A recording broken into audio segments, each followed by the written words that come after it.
안녕하세요. 저는 단국대 사학과의 전덕재 교수입니다. 오늘은 발해의 역사에 대해서 알아보고자 합니다.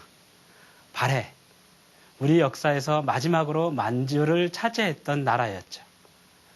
그러나 발해가 멸망한 이후에 그 뒤를 이은 나라가 없었기 때문에 현재 그 주인을 둘러싸고 논란이 많은 나라가 바로 발해죠. 자, 발해의 역사, 그것은 어떻게 전개되었는가?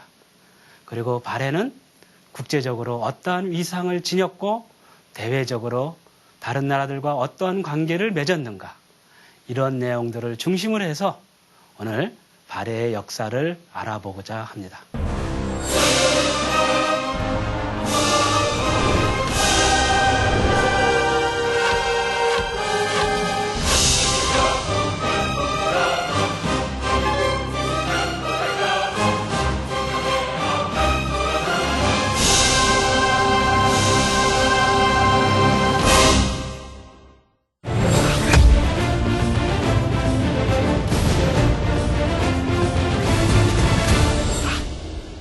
발해의 건국자, 여러분들 누구신지 잘 알죠? 바로 대조영이었습니다. 대조영에 대해서는 기록에 따라서 전혀 다른 기록이 전하고 있습니다. 신당서라고 하는 중국 기록에는 대조영을 송말말가린이다 라고 얘기를 했습니다. 여기서 송말이라고 하는 송말수 강이라고 하는 것을 뜻하죠. 송말말갈이라고 하는 것은 바로 송말수 유역에 살고 있던 말갈족이다 라고 하는 뜻이죠. 그런데 부당서라고 하는 기록에는 대조영을 고구려의 별종이라고 언급을 했습니다. 그리고 우리나라의 사서인 삼국유사에서는 대조영을 고구려 장군이라고 얘기를 했던 것이죠. 예전에 대조영이 말갈이냐 고구려이냐 가지고 그 문제를 둘러싸고 발해사가 우리 역사냐 아니면 중국의 역사냐 아니면 말갈족의 역사냐라고 하는 것이 논쟁이 되기도 했습니다. 지금도 그러한 논쟁은 계속 이어지는데요. 자, 대조영의 아버지는 걸걸중상이었습니다. 아마도 대조영과 걸걸중상은 송말말갈 부족을 이끌던 추장이었던 것으로 보여집니다. 그들은 고구려 영토 내에 옮겨 살면서 고구려인으로서 생활을 했고 또 걸걸중상과 대조영은 아마도 고구려 장군으로서 활동을 했던 것으로 보여집니다. 자, 여러분들 대조영을 고구려 사람이다 라고 얘기했는데요. 여러분들 흔히 고구려 하면은 예족과 맥족이 중심이 돼서 세운 나라라고 볼 수 있습니다. 순수한 고구려인 그러면은 바로 예족과 맥족 계통의 사람들을 가리킵니다. 그러나 고구려가 영토를 넓히면서 고구려 범위 안에는 말갈족과 여러 이종족들이 살았습니다. 그들도 모두 고구려의 통치를 받았기 때문에 고구려인이라고 부를 수 있겠죠. 바로 대조영과 걸걸중상은 말갈족이었지만은 고구려의 지배를 받던 고구려인화된 사람이라고 볼 수 있습니다. 668년 고구려가 멸망한 이후에 당나라는 고구려 사람들을 당나라 내지로 옮겨 살게 했습니다. 걸걸중상과 대조영이 이끌던 세력들도 영주 지역으로 옮겨서 살았는데요. 영주는 지금의 중국 조양시를 가리킵니다. 근데 이때 영주 지역에는 말갈과 고구려 유민과 그리고 거란인 등 여러 이종족들이 살고 있었습니다. 영주 지역을 통치하는 사람이 조문회라고 하는 사람이었는데요. 이 사람이 이민족을 억압함으로써 상당히 이민족들의 불만을 샀습니다. 이런 상황에서 696년에 거란인 이진충이 반란을 일으키게 됩니다. 이 반란에 걸걸중상과 그리고 말갈족을 이끄던 걸사비유가 동조를 합니다. 당나라 군대가 이진충의 반란을 진압하는 와중에 걸사비유와 걸걸중상은 자기의 무리를 이끌고 동쪽의 요동지방으로 옮겨갑니다. 당나라에서는 두 사람에게 걸사비유에게는 허국공, 그리고 걸걸중상에게는 진국공이라고 하는 벼슬을 주어서 회유하라고 했지만은 두 사람은 거절을 합니다. 이준충의 반란을 진압한 당군이 걸사비유와 걸걸중상의 무리들을 뒤쫓습니다. 이 와중에서 걸사비유는 당나라 군대에 의해서 죽임을 당하고, 그리고 그 무렵에 아마도 걸걸중상도 죽는 것 같습니다. 그 뒤를 이어서 대조영이 말갈인과 고구려 유민들을 이끌고 동쪽으로 이동을 합니다. 이때 당나라 장군 이해구가 대조영의 무리를 뒤쫓았죠. 대조영은 천문역이라고 하는 곳에 군사를 매복시켜 놓았다가 당나라 군대가 이르자 급습해서 당군을 크게 물리쳤습니다. 그리고 동모산에 이르러서 그곳을 도읍으로 정하고 698년에 발해를 건국했습니다. 이때 나라 이름을 진국이라고 불렀습니다. 진자는 떨칠 진자입니다. 아마도 사방에 나라의 위세를 크게 떨쳤다라고 하는 의미에서 진국이라고 불렀던 것으로 보여집니다. 후에 당나라와의 관계가 개선이 되면서 당나라에서 대조영을 발해 군왕 홀한주 도독이라고 하는 벼슬을 내려주는데요. 아마도 이때부터 진국이라고 하는 국호 대신 발해라고 하는 국호를 사용하게 됩니다. 자, 앞에서 제가 발해사의 주인 찾기가 지금도 계속된다고 말씀드렸죠.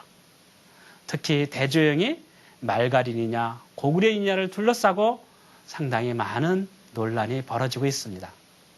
중국에서는 과거의 중국 영토에서 활동했던 여러 종족들의 역사를 모두 중국사라고 주장을 합니다.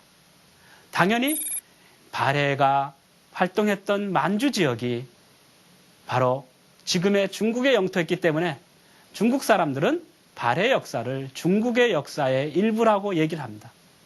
구체적으로 말하면 발해가 당나라의 지방 정권이었다라고 주장을 하고 있죠. 이른바 동북공정은 바로 고구려가 중국의 역사일 뿐만 아니라 발해도 중국의 역사라고 하는 것을 증명하는 것이 동북공정의 핵심적인 내용이라고 할 수 있습니다. 현재 두 나라의 역사의 귀속을 둘러싸고, 즉 두 나라의 역사가 어느 나라의 역사인가를 둘러싸고 중국과 한국 간의 치열한 논쟁이 전개되고 있습니다. 한편 발해의 영토 가운데 일부는 러시아 연해주였기도 했습니다. 이런 이유로 러시아에서도 발해 역사를 자기의 역사 일부라고 주장하기도 한답니다. 그들은 발해는 중국과 독립된 말갈 계통이 세운 나라이고, 그리고 그들은 러시아의 역사와 밀접한 관계를 가지고 있다라고 주장하고 있습니다. 여러분들 예전부터 우리나라에서도 발해는 고구려 유민이 세운 나라이기 때문에 우리 역사다라고 배워왔을 것입니다. 특히 대조영이 고구려 유민이라고 하는 것도 강조했고요. 그리고 초기 발해의 문화가 고구려 문화를 계승했다라고 하는 것도 굉장히 중요한 요소로서 들었습니다. 그러면 발해는 어느 나라 역사로 볼 수 있을까요? 자, 발해가 어느 나라 역사인지 알기 위해서 가장 중요한 것은 발해가 그 이전에 나라 가운데 어느 나라를 계승했느냐라고 하는 것을 알아보는 것입니다. 발해가 일본에 여러 번에 걸쳐서 사신을 파견했습니다. 그런데 그때 발해 사신은 스스로 자기들을 고구려 사신이라고 부르기도 했습니다. 그리고 일본에서도 발해를 고구려라고 부르고 있습니다. 자, 이것을 통해서 우리는 발해가 고구려를 계승했다라고 하는 것을 알 수 있는 것이죠. 그리고 발해 초기의 문화 가운데 고구려의 문화를 계승한 것을 많이 볼 수 있습니다. 예를 들어서 온돌, 그 다음에 기와문양, 그 다음에 무덤의 양식 같은 것은 바로 고구려의 양식을, 또 고구려의 문화를 그대로 계승하고 있습니다. 이런 것을 통해서 우리는 발해가 고구려를 계승했다라고 하는 것을 알 수 있고, 우리나라 학자들이 발해를 우리 역사라고 주장하는 것도 바로 이러한 사실을 근거로 해서 주장하는 것입니다. 앞으로도 발해사의 주인 찾기는 계속 논쟁이 되리라고 보여집니다. 그러나 발해가 어느 나라를 계승했느냐라고 하는 것이 중요하다면은 발해가 고구려를 계승했다라고 주장한 것 자체는 바로 발해가 우리 역사의 일부라고 하는 것을 말해주는 강력한 증거가 아닐까 합니다.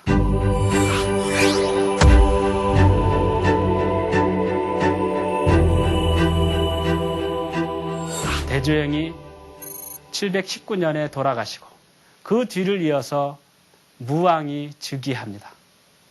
무왕은 대팽창을 활발하게 전개해서 크게 영토를 넓히죠. 일본에 보낸 편지에 따르면은 무왕은 영토를 크게 넓혀서 고구려의 옛 땅을 완전히 회복했다라고 얘기를 하고 있습니다. 그리고 이때 동해안으로 진출해서 신라와 국경을 맞닿게 되는데요. 신라에서는 이때 동해안 지역에 발해의 침략에 대비해서 장성을 쌓았습니다.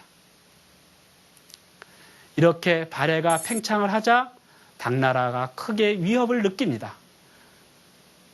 발해를 견제하기 위해서 발해의 배후에 있는 흑수말갈과 연합해서 발해를 압박하는 전략을 구사하게 되죠. 이에 발해의 무왕은 자기의 동생인 대문예에게 군사를 이끌고 가서 흑수말갈을 치도록 합니다. 대문예는 대조영이 살아계실 때에 바로 당나라의 사신으로 갔던 사람입니다. 흑수말갈을 치는 것은 곧 당나라와의 전쟁을 의미한다.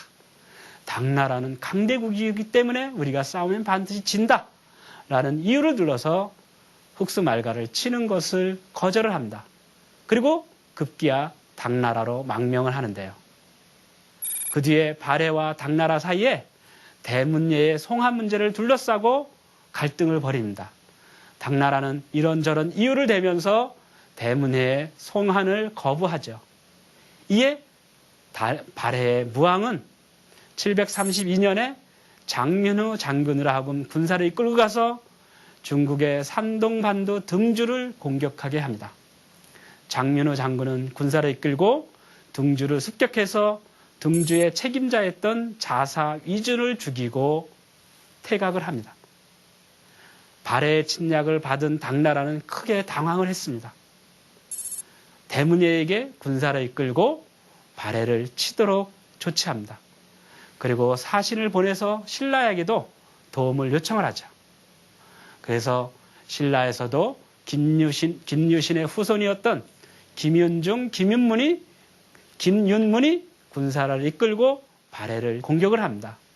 근데 당나라와 신라가 발해를 공격했을 때 추운 겨울이고 눈보라가 몰아치고 또 날씨가 너무 추워서 얼어 죽는 사람이 상당히 많이 생겨서 발해의 공격은 크게 성공을 거두지 못하게 됩니다.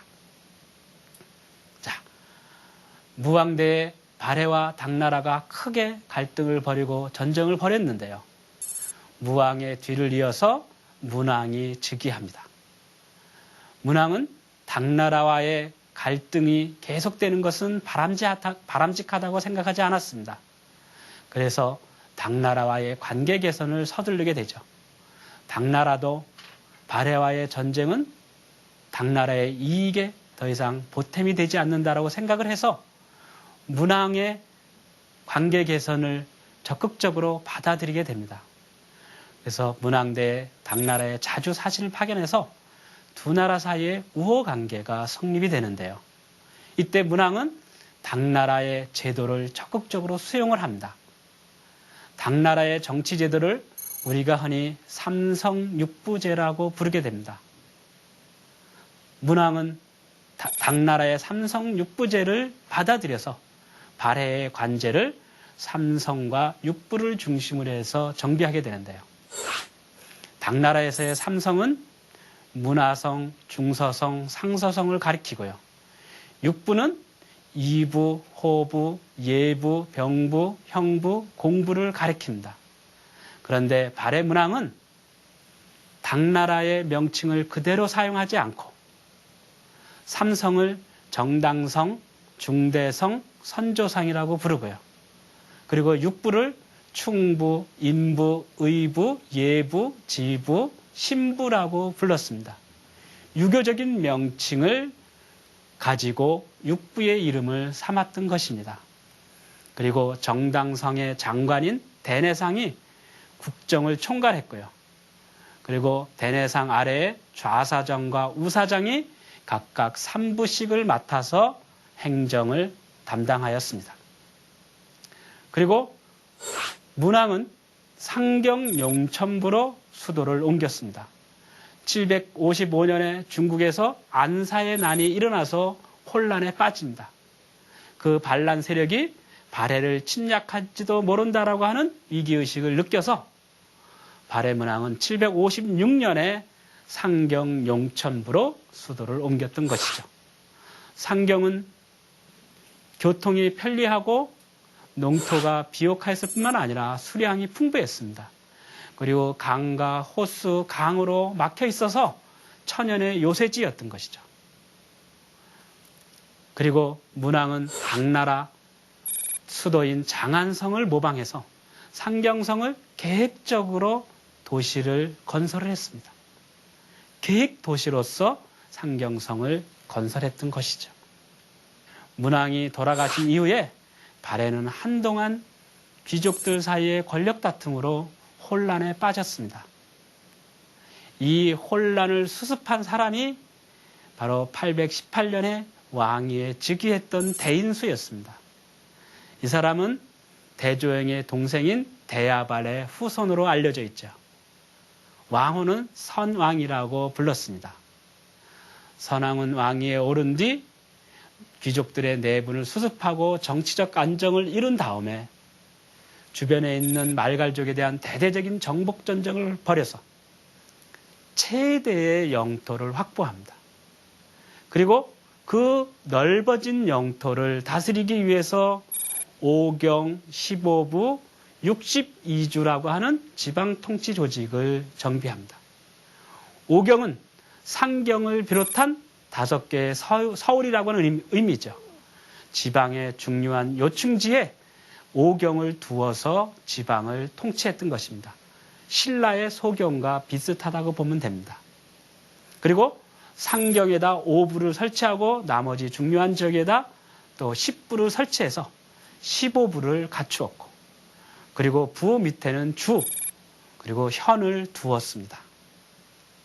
자, 9세기에 들어서 발해가 크게 성장을 하고, 이러한 이유 때문에 13대 경왕이 제위했던 894년까지 당나라에서는 발해가 크게 흥성했기 때문에 발해를 해동의 성국, 즉 해동의 융성한 나라라고 해서 해동성국이라고 부르기도 했습니다.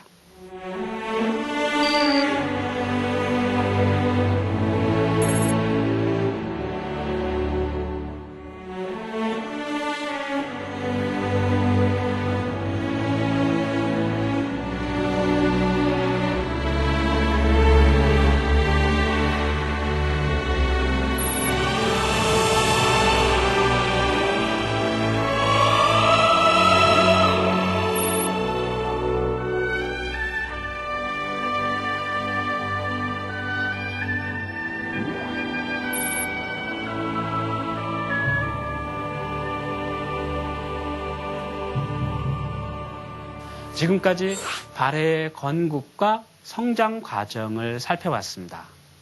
자, 그러면 발해국은 대외적으로 어떠한 위상을 가졌다고 생각할까요?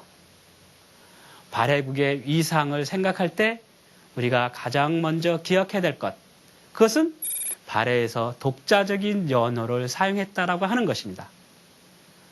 신라는 나당 동맹을 체결하기 이전까지는 독자적인 연호를 사용했습니다. 그러나 나당 동맹을 체결한 이후에는 독자적인 연호를 포기하고 중국 당나라의 연호를 사용해서 스스로 중국의 제후국가라고 생각을 했습니다. 그런데 발해는 무항대부터 인안이라고 하는 연호를 사용하고 그 뒤에까지 계속 독자적인 연호를 사용했던 것이죠. 독자적인 연호를 사용한다는 것, 그것은 대내적으로 발해 국왕의 위상을 드높이고 대외적으로 중국의 당나라와 대등한 자주국가의 면모를 과시한 측면을 지니고 있다고 볼 수 있습니다. 그리고 문왕은 황상이라고 불렀습니다. 황상, 이거는 황제와 같은 뜻입니다.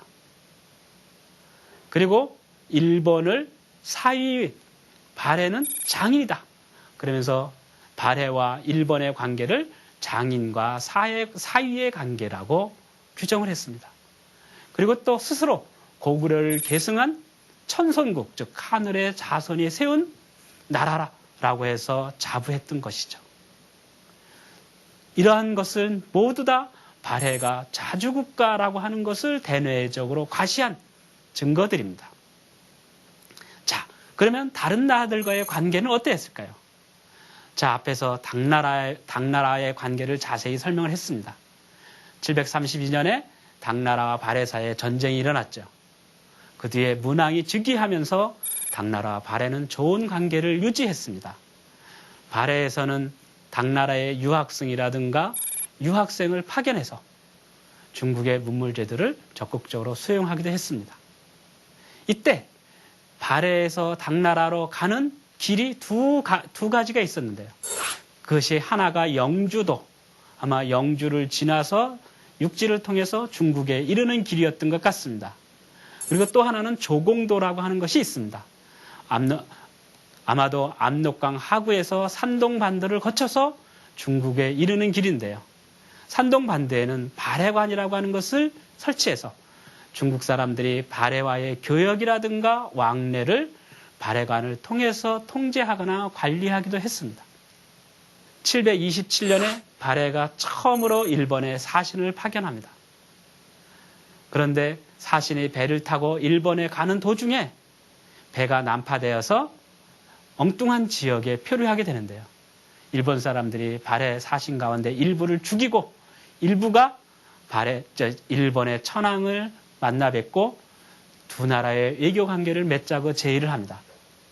그 뒤에 두 나라는 서로 사신을 파견하면서 친선 관계를 유지했습니다.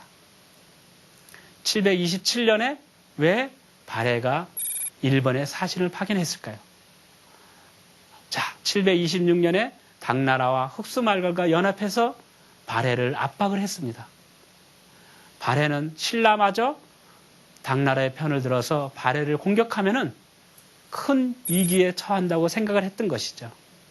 그래서 신라의 침략을 견제하기 위해서 일본을 끌어들일 필요 있다고 생각을 해서 일본의 사신을 파견해서 우호 관계를 맺었던 것입니다.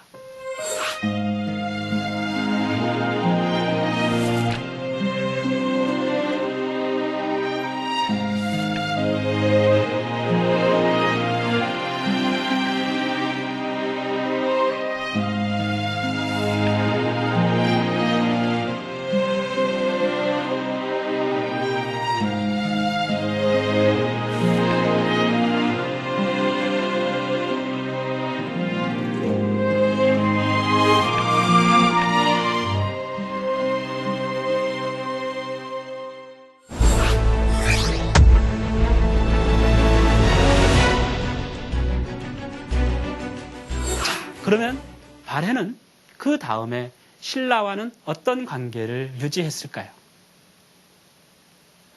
698년에 대조영이 발해를 건국하자 신라에서는 대조영에게 대하찬이라고 하는 벼슬을 내려줘서 발해를 속국같이 여겼습니다.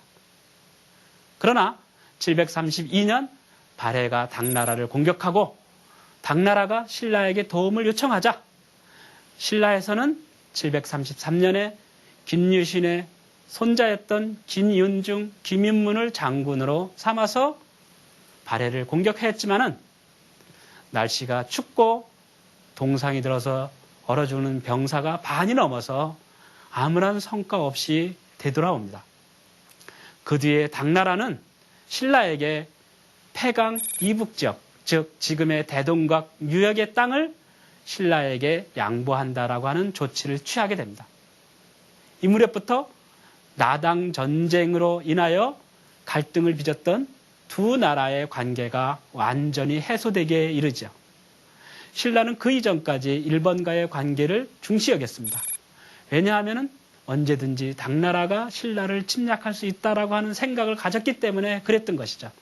그러나 이제 당나라와의 관계가 완전히 해소되자 일본과의 관계는 예전과의 다르게 굉장히 고자세로 나가면서 두 나라 사이에 외교 마찰이 심하게 벌어지기도 했습니다.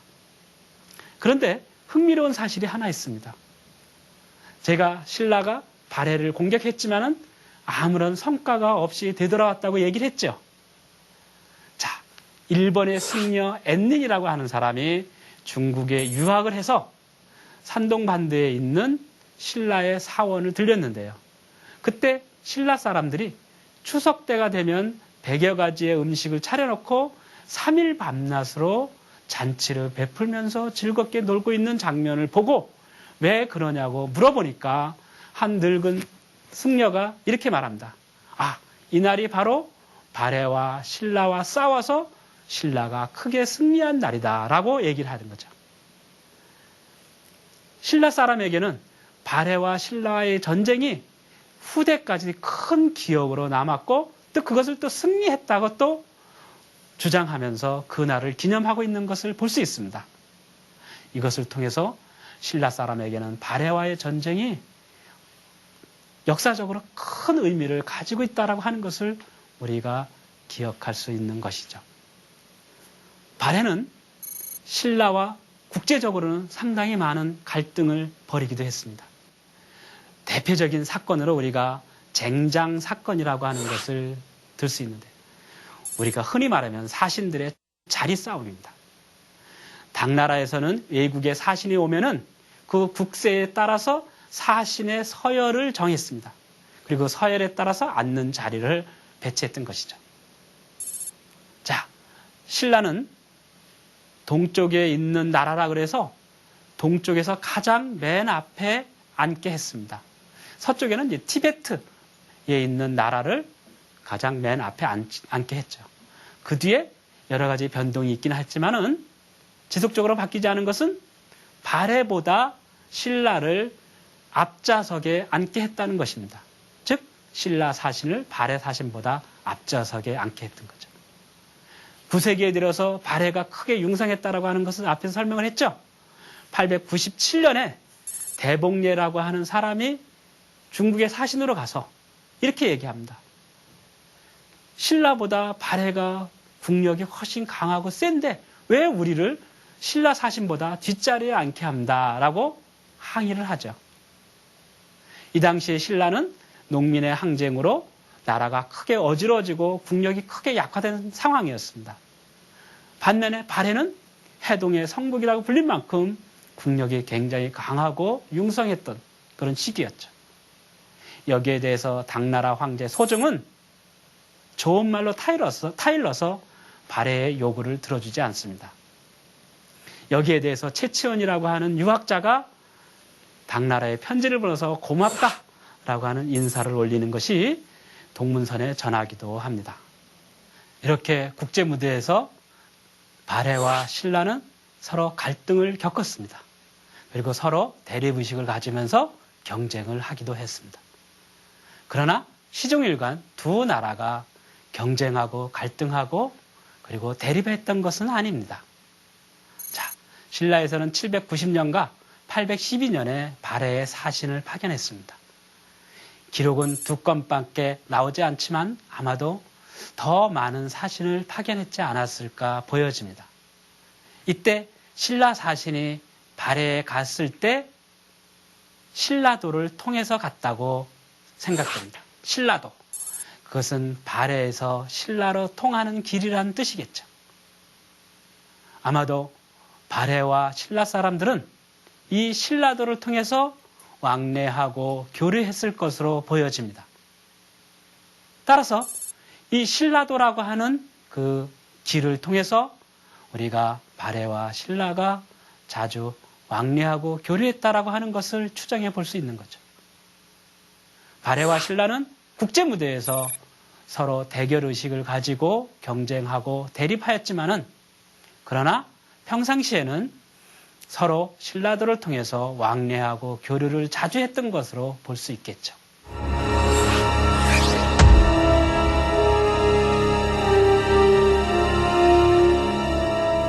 (894년) 무렵까지 융성을 이뤘던 발해는 900년에 들어가서는 점차 내분으로 쇠퇴하기 시작합니다.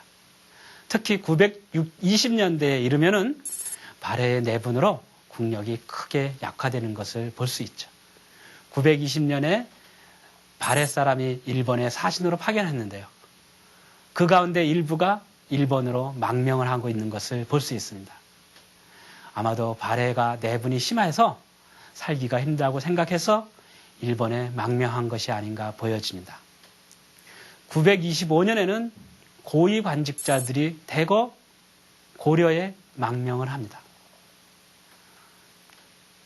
고위 관직자들까지 고려에 망명하는 거 봐서는 그 상태에서 그 상황에서 발해가 크게 지배층의 내분으로 혼란이 되었다라고 하는 것을 우리가 짐작해 볼 수 있습니다.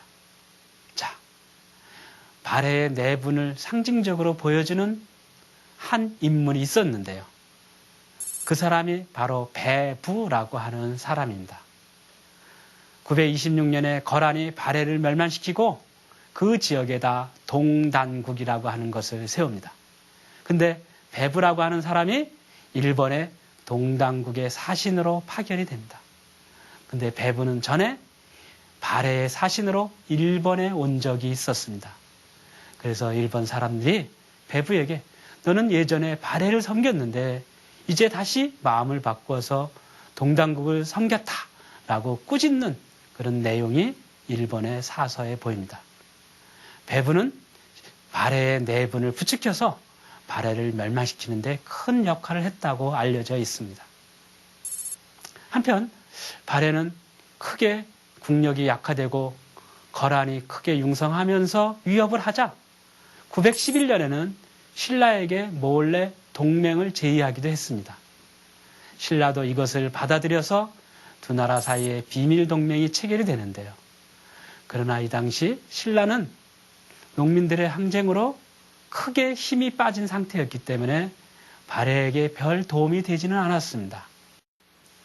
그리고 신라는 915년에 거란과 외교관계를 맺고 발해와의 외교관계를 단절하죠. 926년 거란이 발해를 공격했을 때 신라는 소규모의 군대를 파견하기도 했답니다.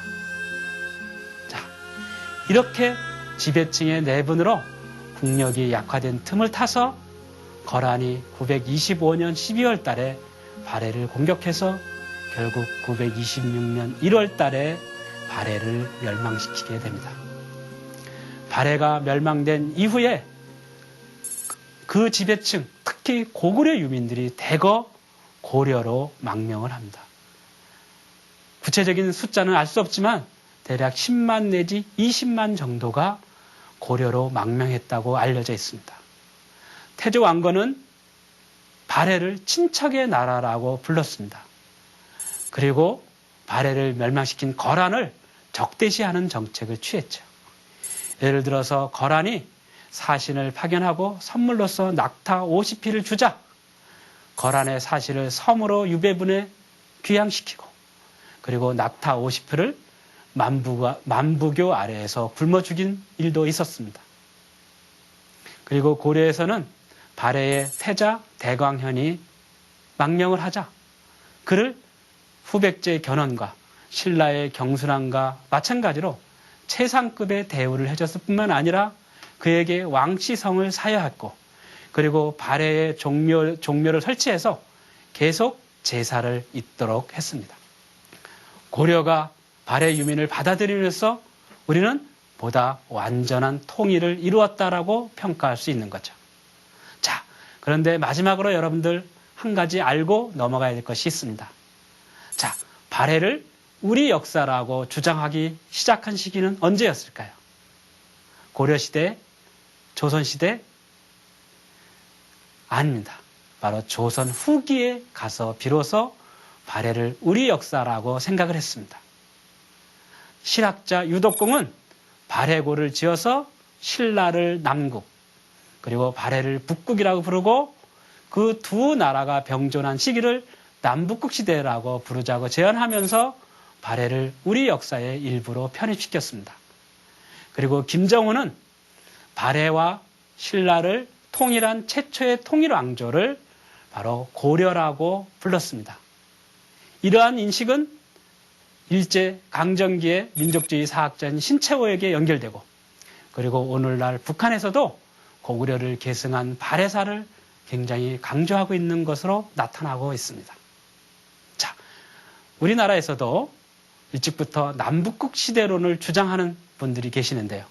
이것도 역시 신라와 발해를 동시에 평가하자, 동등하게 대우하자라고 하는 인식이 깔려 있는 것입니다. 자, 지금까지 발해의 멸망 과정을 살펴봤습니다. 발해의 멸망으로 인해서 만주 영토는 우리의 역사에서 영원히 사라져버렸죠. 안타까운 일이지만은 그것이 바로 우리의 역사의 일부라고 하는 것도 여러분들이 기억해 주시기 바랍니다.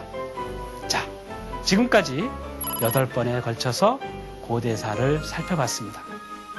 여러분들이 제 강의를 통해서 고대의 역사에 대한 이해를 좀 더 넓히고, 그리고 좀 더 체계적으로 이해할 수 있는 계기가 되었으면 합니다.